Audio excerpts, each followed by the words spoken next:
Welcome back to Primetime News, and a special welcome once again if you're watching on onespotmedia.com.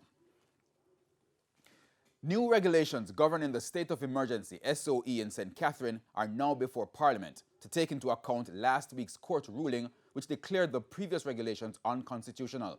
There was an impromptu sitting of the House of Representatives on Thursday to table the new regulations after the wrong document went before the House on Tuesday.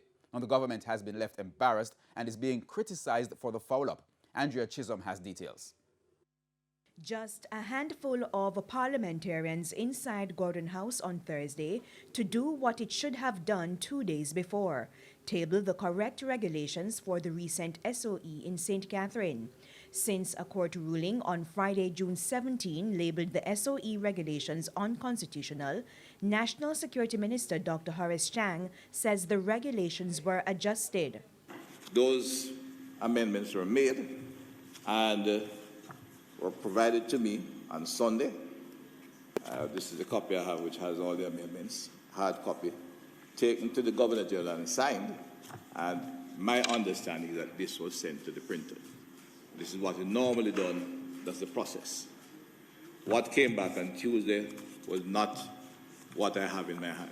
How it happened and why, I will assure the members of Parliament, I will investigate because someone has to be held accountable for this grievous mistake.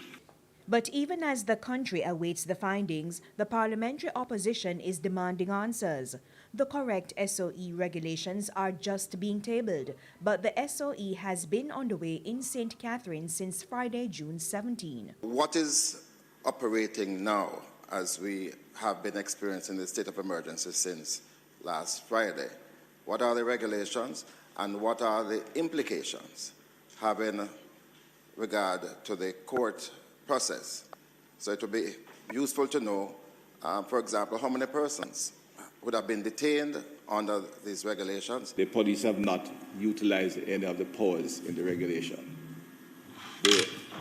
A number of critical players were apprehended and they are being held under the Jamaica Concealed Force Act. That is, most of them have been charged because they are charged that could be delayed, and I think a couple are being awaiting identification. But nobody is being currently detained under any powers in the regulation. For the opposition, that information from Dr. Chang reinforces a constant argument re SOEs and crime fighting. Opposition MP Dr. Angela Brownberg argues that without the use of extraordinary powers, the police are still able to apprehend persons. The National Security Minister adds that the police commissioner will brief the opposition on the need for the St. Catherine SOE. Now, the court in its ruling also awarded $17.8 million to taxi operator Rashane Clark, who was detained for 8 months without charge during the 2018 SOE in St. James. The court said his rights were infringed. Opposition MP Julian Robinson wanted to know if the government had considered the potential liability given reports of lengthy detention by several others. And is there going to be a mechanism set up to avoid a long legal process, but to settle with those claimants who may be in a similar position to the one who was awarded $18 million? The ruling is subject to review by the Attorney General's Department, and I await that advice before I make any commitments or give any undertaking. As for the establishment of an emergency powers tribunal to hear appeals from persons detained under the SOE, Dr. Chang said the appointed members have not yet received their instruments from the Governor General. The House is expected to debate the updated SOE regulations on Tuesday, June 28. Andrea Chisholm, TVJ News.